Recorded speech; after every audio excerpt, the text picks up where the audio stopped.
Hello and welcome to Inside News. I'm Dale Matthews, and tonight, by special appointment, we're joined by Michael Lincoln Day Dinner Jones. Hello, sir. Yes. Okay.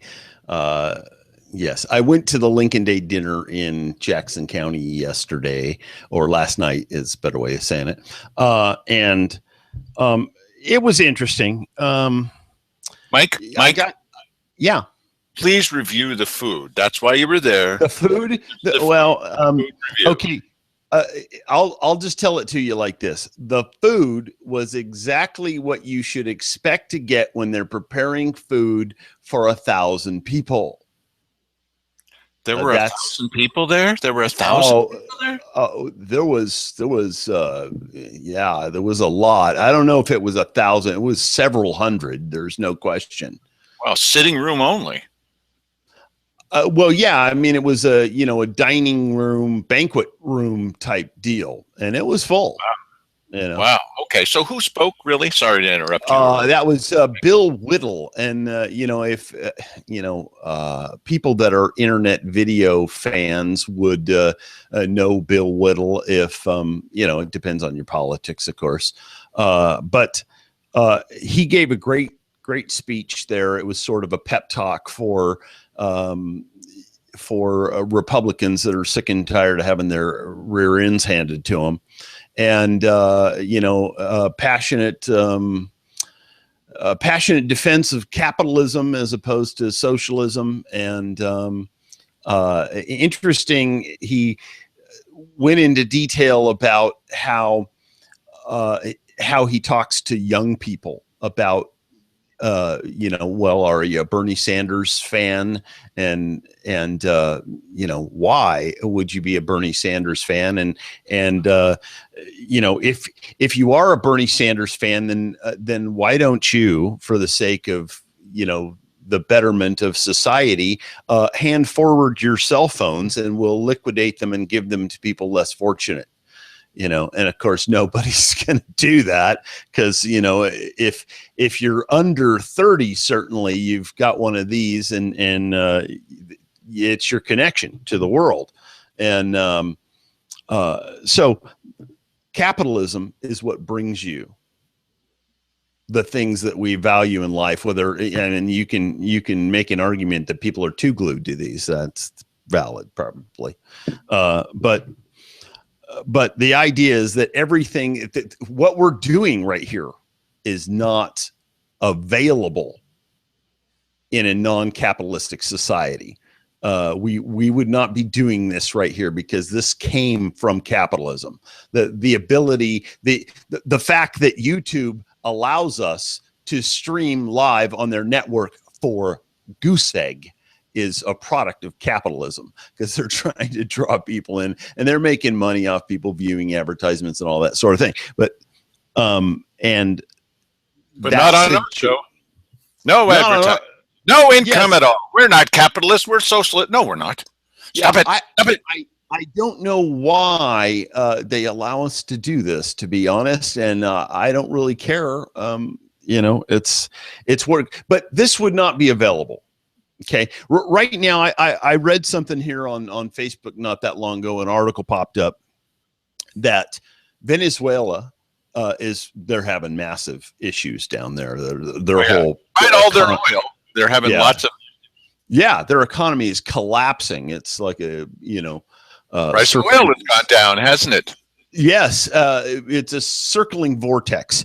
But anyway, on top of the bread lines and everything that they're having down there right now, they've decided that since the economy is in such bad shape, they're going to raise the price of fuel by 6,000%.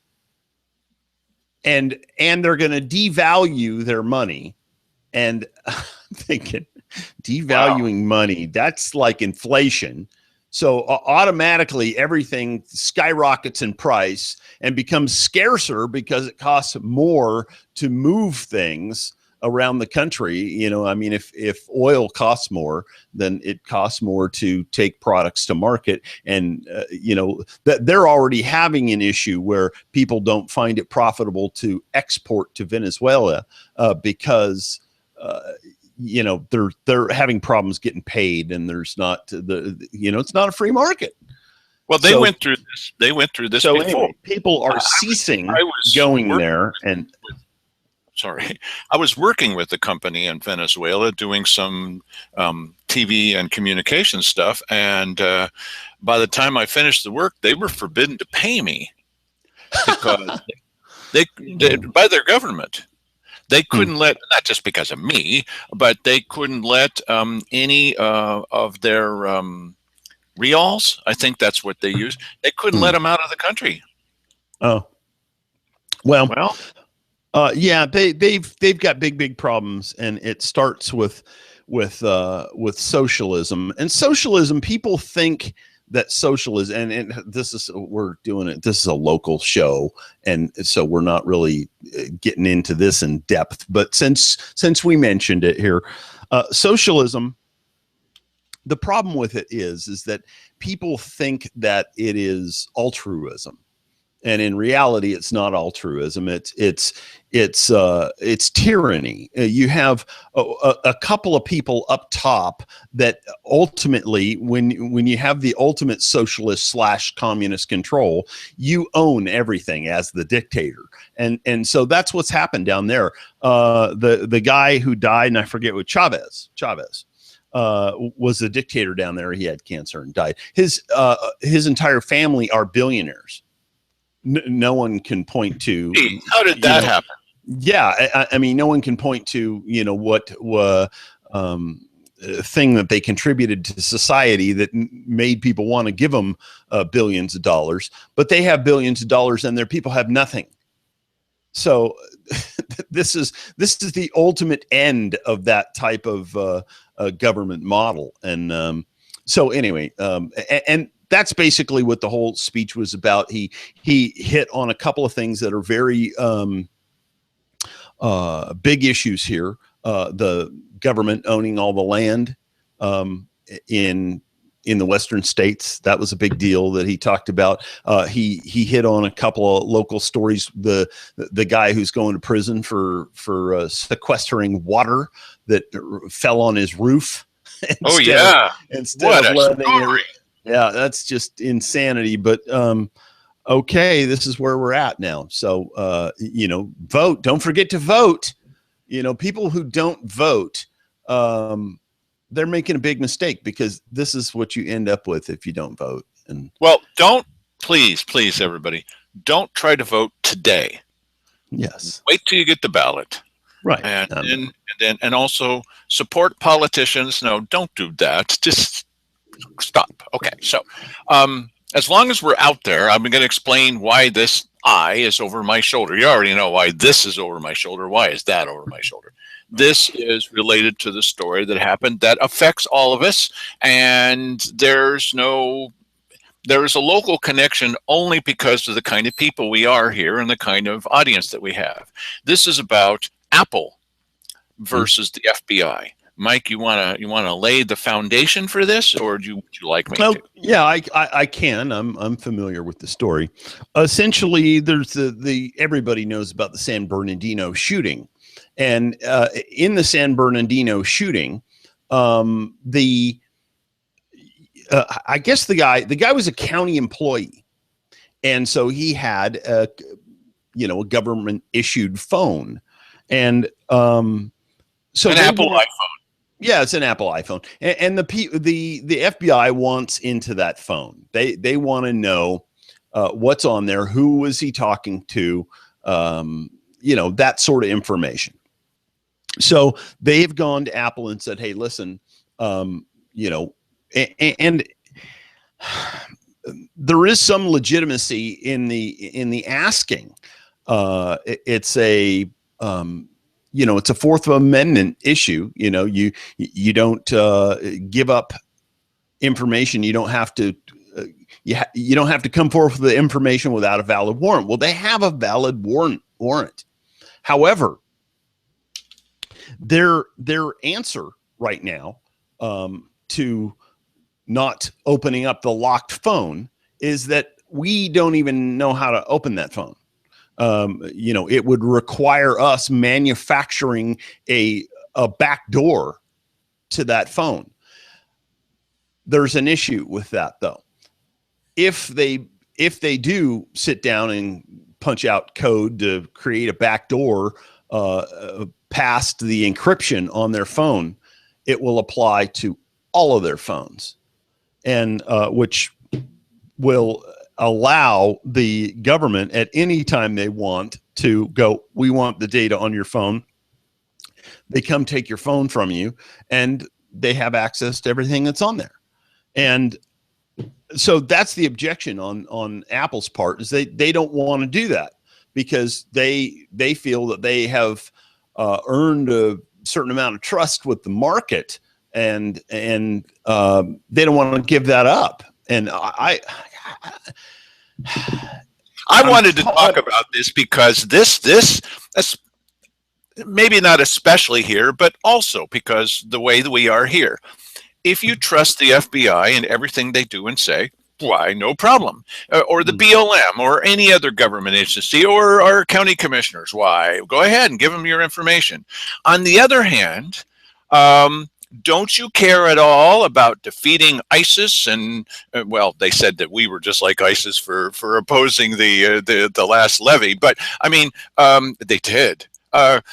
But don't you care about terrorism and fighting international terrorism? Which is more important, the danger from outside or the danger from inside? You know, the Bill of Rights, which protects us, it was set up to protect us from our government, not the other way around. Or, you know, this global war on terrorism, which is the most important?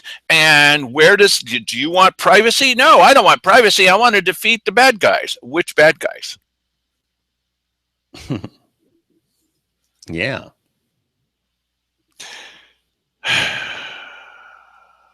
Well, you think you can make a good argument for the FBI here, Mike? Go ahead. I could. And then I can easily shoot it down too.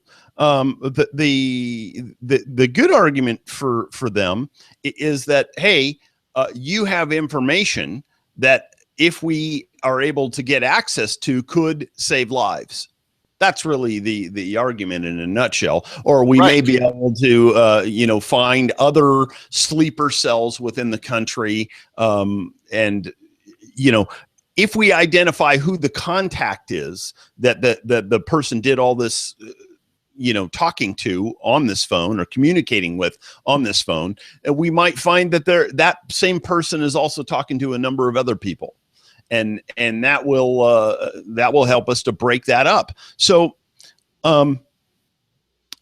however, it's also entirely possible that they would get this information and no good would ever come out of it in terms of finding terrorists at all. But what they would have is the ability to, get past our own privacy whenever they want to. And there's, a long held argument by people. Do you want safety and security, or do you want freedom and privacy? So you can take Mike, I'm not doing anything wrong. Why shouldn't they get a chance to read my mail even before I do? Well, I'm doing nothing wrong. Right. And a lot of people feel that way. They go, I got nothing to hide. Well, okay. But you know what? More and more and more things are becoming illegal all the time. And it may well be that at some point in the future, listen, before about the mid 80s, they had a rule that essentially would make talk radio as it exists today illegal. It was I forget what the heck they called it. It was a fairness doctrine, essentially. And that, everything had to be equally represented. If you had this much of this, you had to have that much of that. And, the government had total control over, the scales of justice in that. And there's no reason that couldn't come about at some point in the future. The way we've been going with politically correct speech, and at some point to even say certain things might become illegal, and you know, as a means of trying to trump up some charges on you, they could just grab your phone and go, oh, let's take a look in here. Oh, look what you've been saying.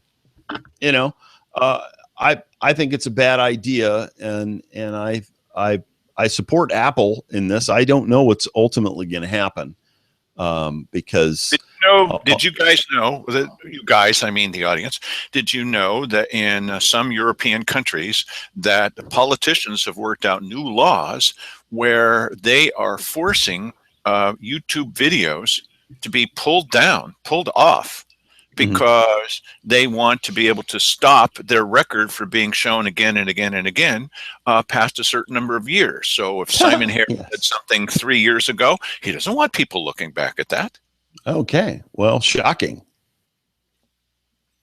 Nice. Okay. Nice. Well, so Big Brother. We thought that we'd share something else with you, which now I'm a fan of this because what it shows is it is a national political ad having to do with the current wars inside the Republican Party. We're not taking a stand about who you should vote for there, and by the time it gets around to our turn, there may be no large group of people because it keeps getting narrower and narrower. Yeah, well, not only that, we get to be spectators in this whole thing, and we get to root from the sidelines. So that's about as much as we get to do. Our by the time it gets to our primary, it's done. It's been done for a while. So I'm not showing you this because, and it's just an excerpt from it. It's not the whole thing. I'm not showing it to you because we're advocating for one candidate over another. This is about the value of placing video next to video. So this is a little inside baseball for all you guys. You've seen when Dan DeYoung said, well, nobody who's interested seems to be interested in public safety. And then there was people saying, I'm really interested in public safety. You know, nobody seems interested in public safety. Well, you know, we've backed many things in public safety. Nobody's interested in public safety. It's the same thing with the mayor. Well, I guess they don't have any good arguments. Good argument, good argument. I guess they don't have any good arguments. Good argument, good argument. You've seen it with the commissioners, where Keith Heck said, I will never back a property tax. And then a couple of days later, well, I'm willing to give it the good old college try. Yes. I love doing this. So I'm a real fan of this political commercial, which is pretty hard hitting, made Mike laugh. And what it does is it shows you the value of taking what they said and putting it next to what they said. But this one's comparing Marco Rubio with Barack Obama, where they're agreeing with each other. Really? Yes. It's worse than that even. We're showing it to you to show you the value, not of micro editing, but the value of putting one thing up against another, and then you come to your own conclusion based on that. Here we go. That's right. We have to deal with the 11 million people that are here illegally. We have to deal with the 11 million individuals who are here illegal. The bill that Senator Rubio put forward, I think, is a great place to start. You are giving legal status to people who have broken the law. They still have to qualify for it, meaning Passing a background check, pass the background check, paying a penalty, pay a fine, paying taxes. start paying taxes. It won't be a quick process, That is a long path, but it will be a fair process. but I do think it's fair. I'm telling you, man, you know, that is brutal no matter how you look at it. It's like, if you're going to say, well, you know, so-and-so's like Obama. Oh, yeah, I'm not like Obama. Well, here you go. You know, like, the exact words. It's the value of video. Pretty bad. Because you can just play back what it was they actually said, not what they'd like you to believe that they said. Right. And this is done on a fairly regular basis with, I mean, because our commissioners are contradicting themselves all the time. They are doing that. Yes, they are. Okay, so another thing from media that we've seen recently is that Eder Campuzano, he's gone. He's gone up to Portland. Now, this is the guy with the sort of stranger first name. It's like Edgar, but without the G. And he was reporting for the Daily Courier. Goodbye, Jim Moore. No more Jim Moore. Okay. Actually covering up the news rather than covering the news. We've given you plenty of examples. You know this to be the case.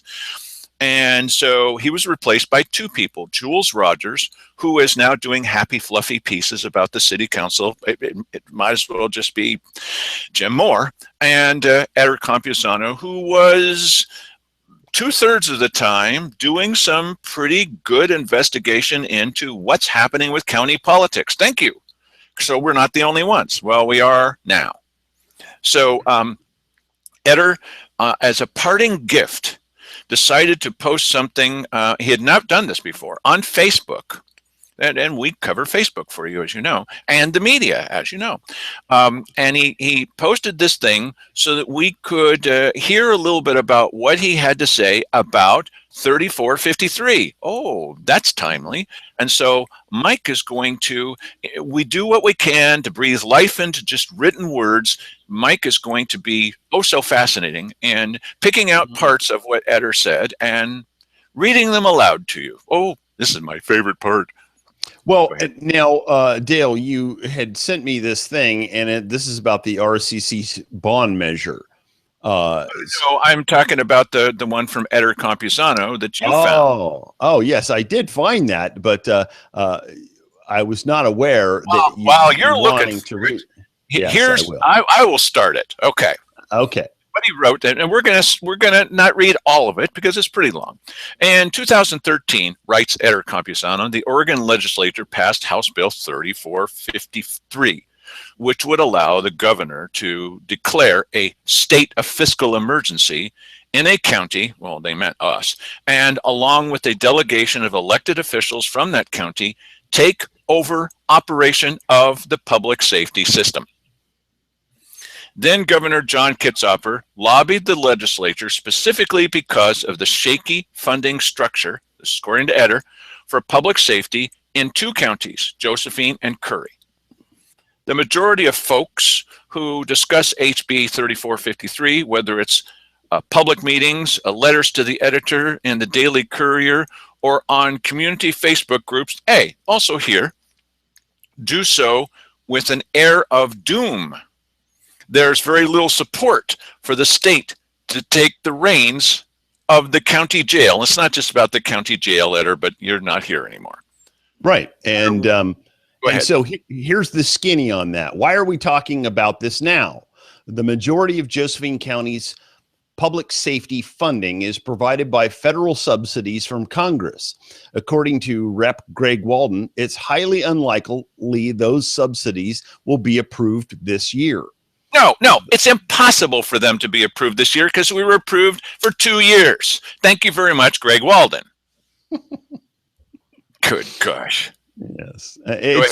Now, and that what Dale just pointed out, this is a very interesting thing about how these guys talk a lot of times. You might have heard Hillary Clinton on a number of occasions saying, I never did send any emails that were marked classified.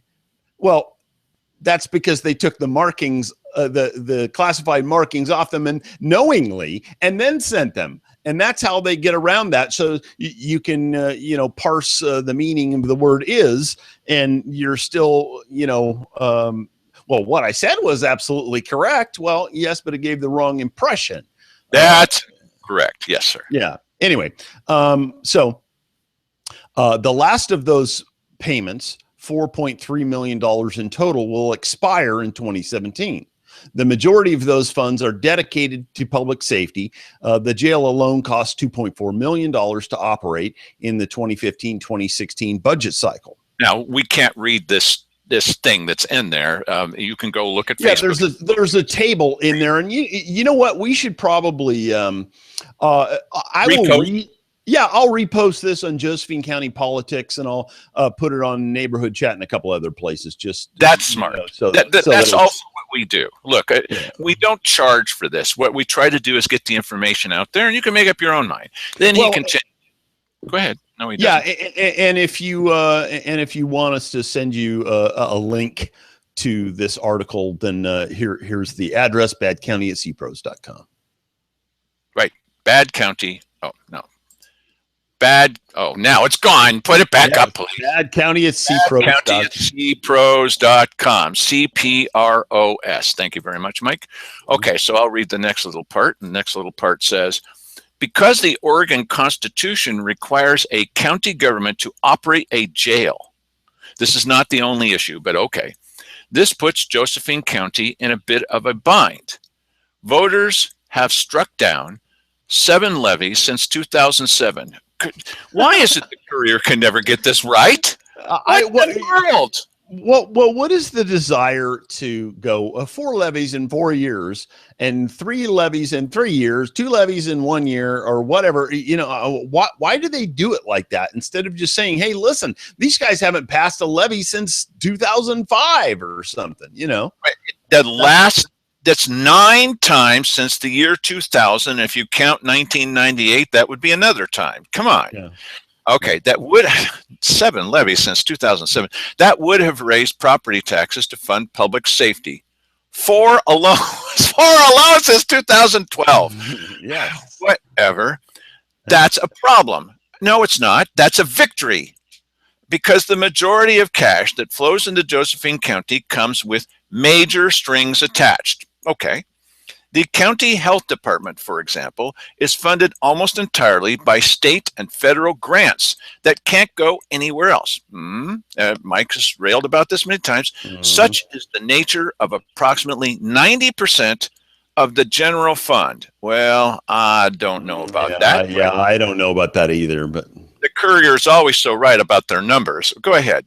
Right. Commissioner Cheryl Walker proposed another round of levies earlier this year, which her 2 contemporaries on the board spiked amid outcry from county residents. With no guarantee that Congress will reauthorize another round of payments. And even then, Walden warns the amount would likely be less than the $4.3 million set to expire next July. And voters staunchly opposed to raising taxes. The commissioners have started discussing HB 3453 in earnest, and this is where we start talking about the big bugaboo in the room. It's interesting that he quotes Walden, but he doesn't quote Senator Merkley. He quotes Walden, but not Merkley. Well, you know what? Also interesting that he goes into, and that's when they started talking about HB 3453 in earnest. By gosh, they are talking about it in earnest, and the whole idea that this is some kind of advisory question is a red herring. It's a herring, which is red. Really? Yes. It's worse than that. It's subterfuge. It's fake. They're looking for disinformation. Yeah, they're looking for justification to do what they want to do. And, they could just do it, but then they'd have to, deal with whatever political consequences. What they want is an out. And they want to be able to say, see, they said da-da-da. And because they said da-da-da, we're declaring an emergency. And, we're going to. Well, they're not going to do it before the primary because they still think maybe they can get elected. Are you kidding me? Okay, so not according to our viewers. I hope you're right about that. This is a fractured field, though, and listen, this really, really requires that people take seriously vetting the candidates, find out who these people are, and make some right choices, because you don't want to just return an incumbent because it's easy. And also, there are some very nice people. I've already said I like those people, but they're on the fence. My opinion is you don't want any fence sitters this time. There's 2 of them. There's 2 positions open is what I mean. You pick a fence sitter, that person might as well just be working with Cheryl Walker. Why bother? Well, listen, a real good question for all of the candidates to answer is, it's very, very clear what's going on with this advisory question as it relates to 3453, and what the aim is to enact 3453. Where are you on that? You know, and make them come out on it. It's gonna be an interesting thing, because if you have their answer to that question may be different after the May primary, if they get the answer that they want on that. Some of these people may go, yeah, well, that seems logical. Free money. Whoa. Yeah. That's the way they're writing it. They've written it and written it and written it and rewritten it. Why? To make it as close as possible to, would you like free money? Yes or no?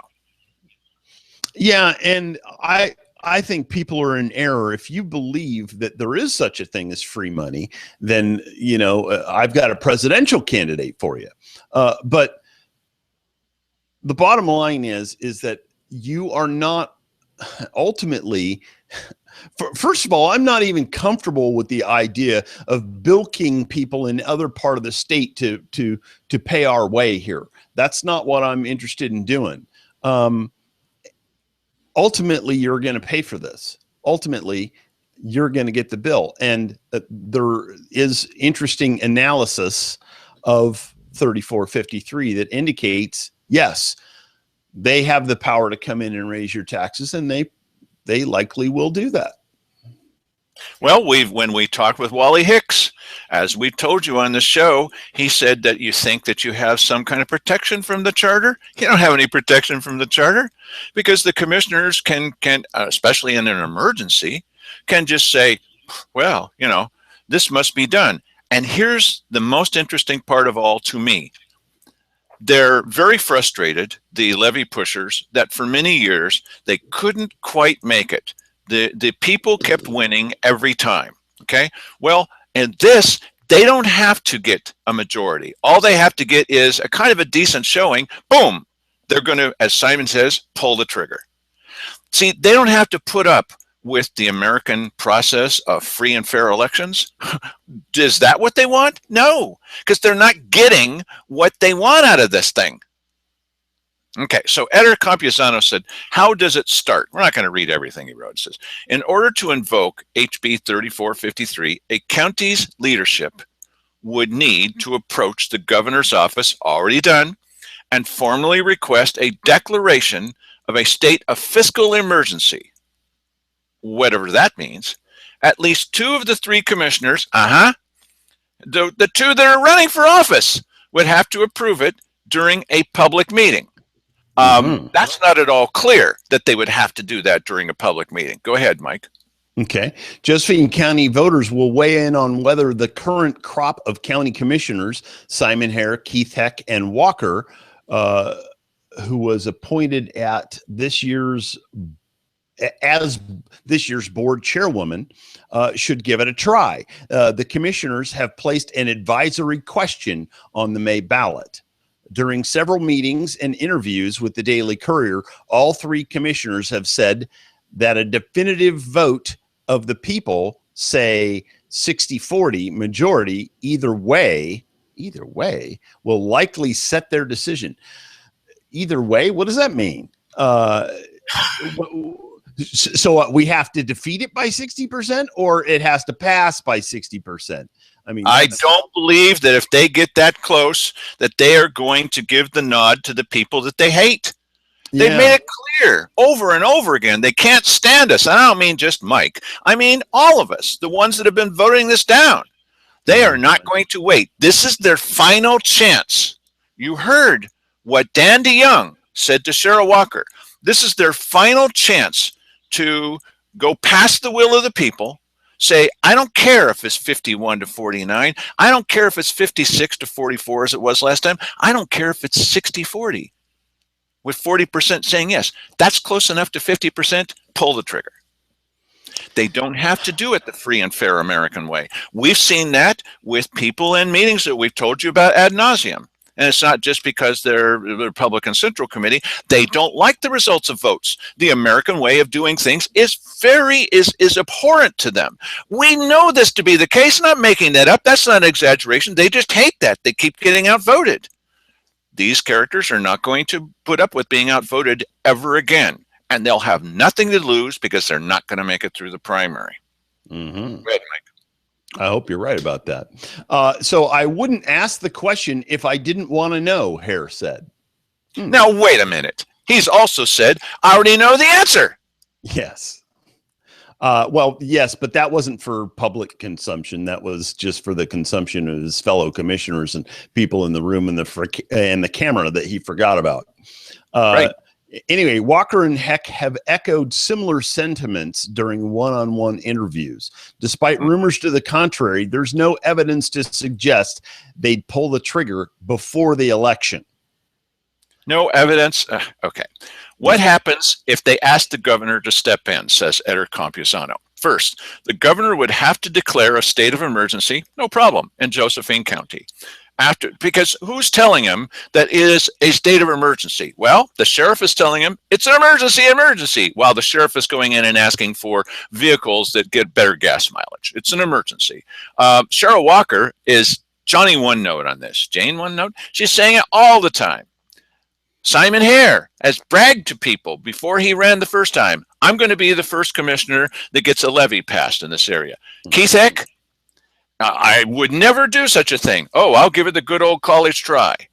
All of the Rotary Club, all of the Chamber of Commerce, all these people who spent all that money trying to get the percentage up just to 50% plus one person.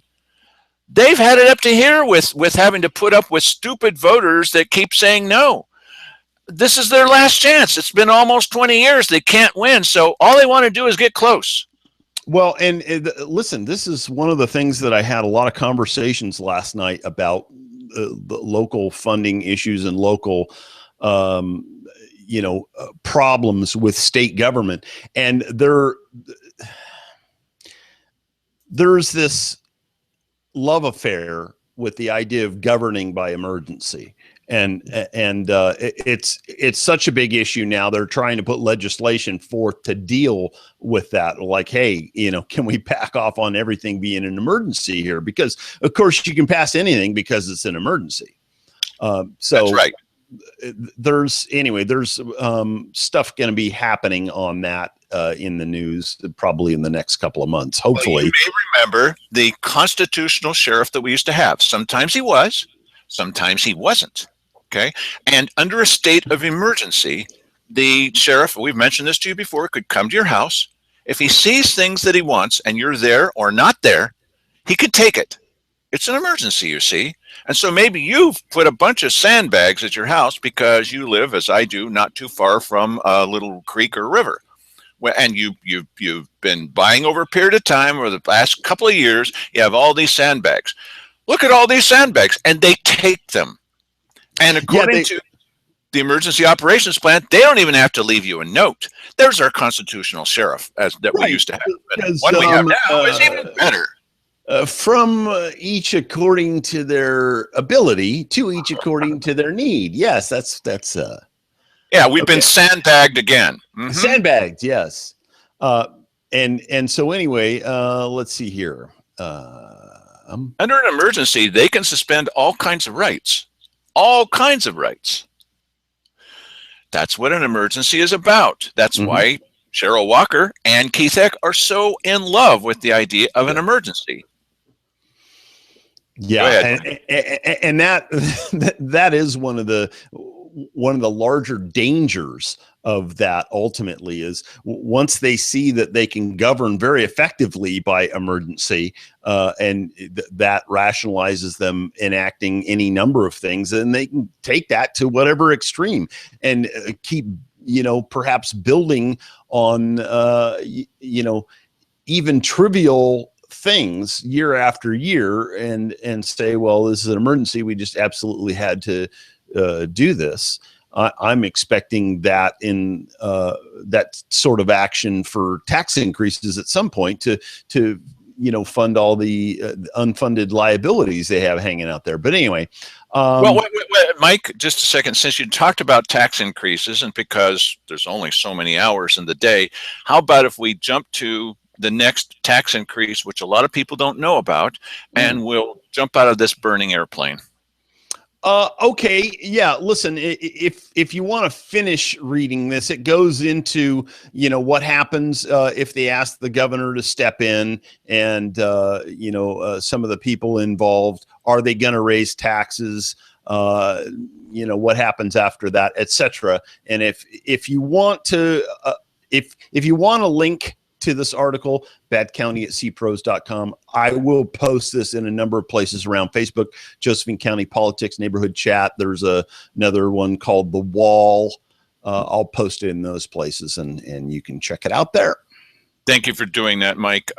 We share the information we have. That's why I was always calling Editor Campuzano and not dictating the news to him. Come on, no self-respecting journalist would do that, except for Jim Moore. And trying to share with him the places he could go to go get it for himself, and ran off a 100-page document, paid for it, got it from the county, and just handed it to him so that he would be informed, so he could inform you from another direction. Mm-hmm. He's no longer with us, so to speak. Oh, he's still alive. He's still alive. Yeah, he's just no longer with us. Just not here. Yes. Right. Okay, so there's another story that we're going to tell you about, and this one's from the Daily Courier. I have no, I don't. I have a subscription to the Daily Courier electronically, so that we can share it with you, so that you don't have to turn over money to the Daily Courier. Woohoo! Okay, so we're happy to share this with you, and here's a new story. See if this sounds familiar. This should sound really, really like something else that's happening. Here's what's going to come on to the May 17 ballot. Ready? Okay, it's called RCC Seeks Bond Measure for Campus Improvements. RCC now. Now, we're not talking about the Three River School District. Rogue Community College has announced it will seek a bond measure for campus improvements. The proposal will appear on the May 17 ballot. Well, you get a chance to vote before that, but we can call it that. The measure will be decided by voters in both Jackson and Josephine County. The district serves both counties with campuses in Grants Pass, Medford, and White City. That's interesting that part of our fate is in the hands of Jackson County. The proposal, which would carry a rate of 5 cents per 1,000, sounds familiar, of assessed value, would generate a revenue of about $20 million, a $20-year bond that would pay for improvements to existing buildings at RCC and the construction of new education and training facilities. After the bond is retired, the tax would expire. Yes. And you know what? Listen, I got to tell you something. These people, government, all facets of government are hungry for money all the time. And so they always want a new funding source. Well, ultimately, the big elephant that's in the room that we've all talked about is PERS. And that is, that is deficit spending, because ultimately they pay people too much money, and when they retire, they pay them and keep giving them cost of living increases. And most of these people retire at full salary, which nobody ever used to do, but for some reason it's very, very common nowadays. And the point that I'm getting at is those people who want to get that funded should be really mad at these people who are coming up with other little teeny levies to fund their little new things, because you're never going to get your little PERS thing filled up if you keep doing this stuff. And, I don't care. I think it's great that I would like to see infighting between you guys, because I think that's all we need is another bond thrown at us. I think this is a bad idea. Another one is, okay, so you worked all your life. You've moved to Josephine County because of the lower prices here and because it's kind of a nice area to live in. And now everybody is after you to tax you more for your property because they want to fund schools. Hey, I already got my kids and grandkids out of there. I didn't, but they're already out of school. What am I doing? Well, now we're going to tax you more than ever before because we want more college and high school and grammar school. Hey, get off my back. I moved here to get California off my back, and now I got Oregon all over my back. Well, yeah, you got the money. Well, and I'll tell you something. This is an interesting thing because when we first got here, it was boom time. There was a lot of building going on. There was a lot of, and there was a lot of pushes from the school districts. We need more money. We need more money. We need more money. Well, we haven't had any of those from the school district in a long, long time because I guess they see that, the economy isn't really supporting that. And by the way, if you look at your tax bill, most of it goes to the schools already. So them piling on would be very unpopular. But you wait till the economy comes back; they'll jump right back on that bandwagon. Well, listen to this. Okay, RCC President Peter Angstadt told the Daily Courier on Friday, "The proposal is important for students and employers in both counties. Quote, the economy is growing, and we want to be able to move forward," he said. Angstadt said that there are opportunities with, quote, exciting new industries, and employers are looking for skilled workers. You want to read the projects where this money would go, Mike? Wait till you hear this. Wait till you guys hear this. Okay, let's see here. This is great. Hang on. Just projects include construction or remodeling of allied health occupation program facilities at both Table Rock campus and the White City and Redwood campus in Grants Pass. A nursing training facility and science education center at the Redwood campus. Remodeling of the Table Rock building as a high-tech center. Construction or purchase of modular facilities at Table Rock for programs in emergency services and firefighting. Additional career and technical education classrooms in both counties.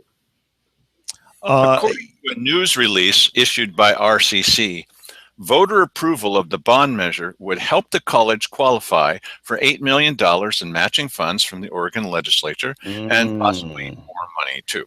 If approved, the bond levy would cost about blah, blah, blah, blah, blah. But the important thing is that the RCC bond request will share the ballot. So what are they thinking with a proposed tax request from the Three Rivers School District at the same time?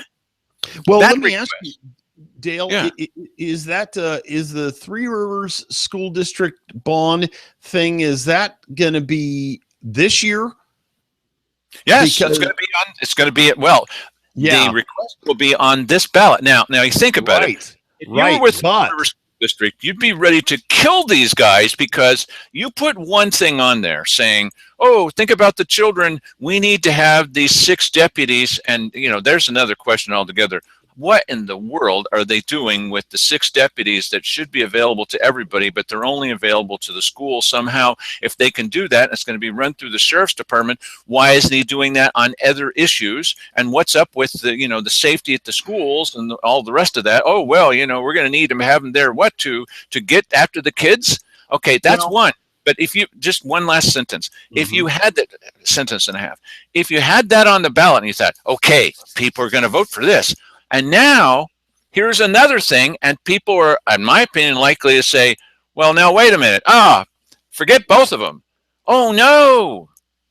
Well, Dale, there is probably a little bit of strategery here because if you look in the first part of that article, it talks about this proposal appearing on the May 17 ballot, not the May 16 ballot. We're in 16 now. And if they're talking about putting that,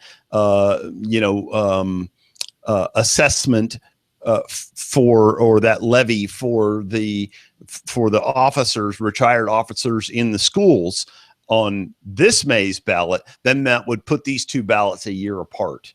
No, wait a minute. Here's why I'm confused. The election is going to take place on May 17th. I think they're saying the May oh. 17 ballot. Yeah, well, yes, you're maybe right about that. Boy, that's I should not have assumed that was May of 2017. That was an assumption on my part, and I'm probably wrong. Yeah, both of those, I would imagine they're probably going to lose on both of those. An interesting thing is that they're obviously, this is going to have to be on the ballot in 2 counties. Yes. What happens if one county says yes and the other one says no? I would imagine that because it's a district, that they're going to go with the majority. So if everybody in Jackson County says yes and everybody in Josephine County says no, we lose. Yeah, I don't know how they could do that though. Yeah. Oh, I see what you're saying is that because it's it would be just the majority of all of the people that are voting on that, as opposed to just a county by county.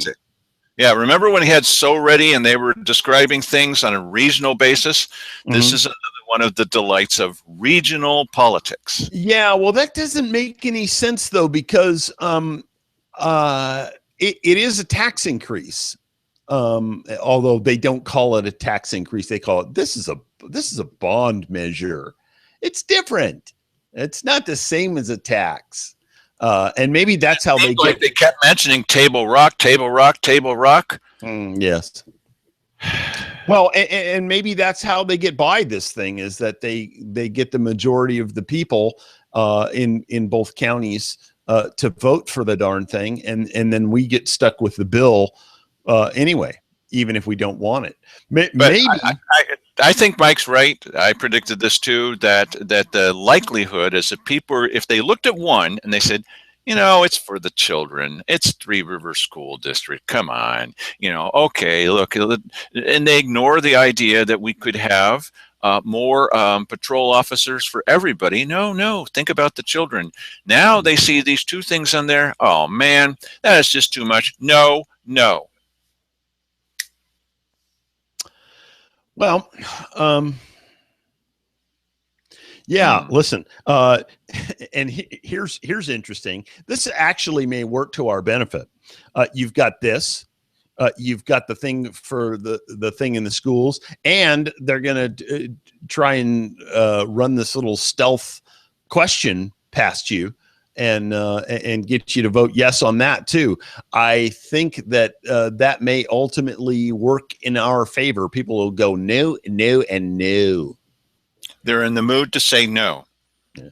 It's just too bad that and I'm saying this, I'm the one that's saying this. It's just too bad that on the ballot for candidates for county commissioner, that none of the above is not one of. It's just too bad that that's not one of the option, because brother, despite what I may think, I would say no all across the line, because it's time for a break from this. I can't get only one other person to say this.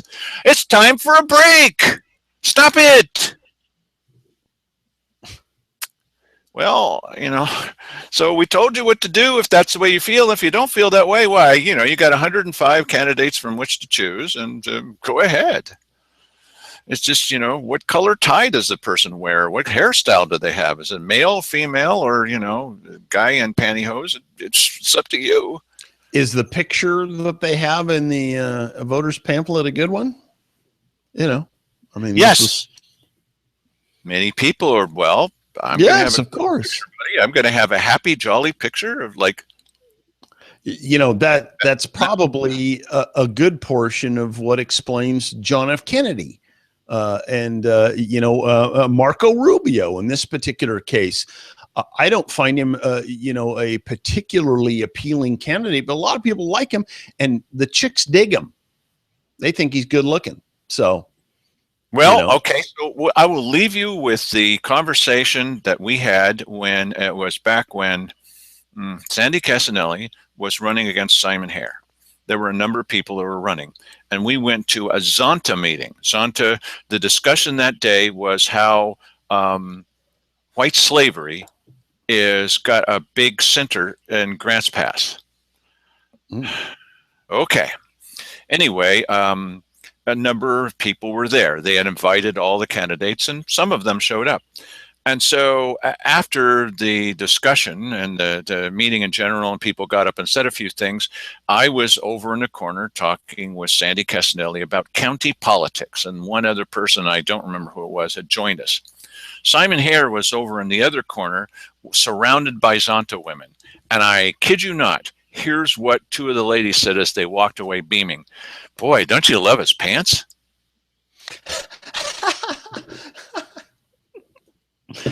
I hope we got a little bit higher, Well,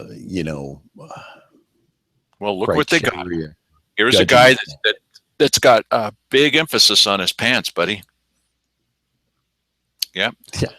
As he said to that one young lady, I have to get. Now, come on. Jeez. That's what he said. Uh-huh. Nice. Thank you, Doug Deacons, for stepping forward. And thank you to those people who have called me and they're not going to step forward. They have fear of retaliation, not making this up. If 5 out of the 6 people before Doug Deacons felt exactly the same way, they couldn't speak. And thank you for filling us in about what's happened. We understand there is retaliation. Hey, I know. And we will do, of course, we're not going to tell anybody who you are or, tip anything that would give you away. But we've got a number of people who could potentially come forward later and say, now that there's 2 fiscal conservatives in there, we may be able to help you clean up the county. We know where some of the skeletons are buried, and we didn't even know they were there.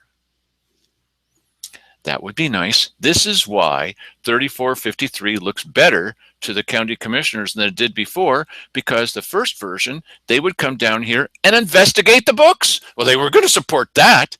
Now that it no longer says that, woohoo! What a great way to get free money. Mm-hmm. Not an advisory question, buddy. It's not an advisory question.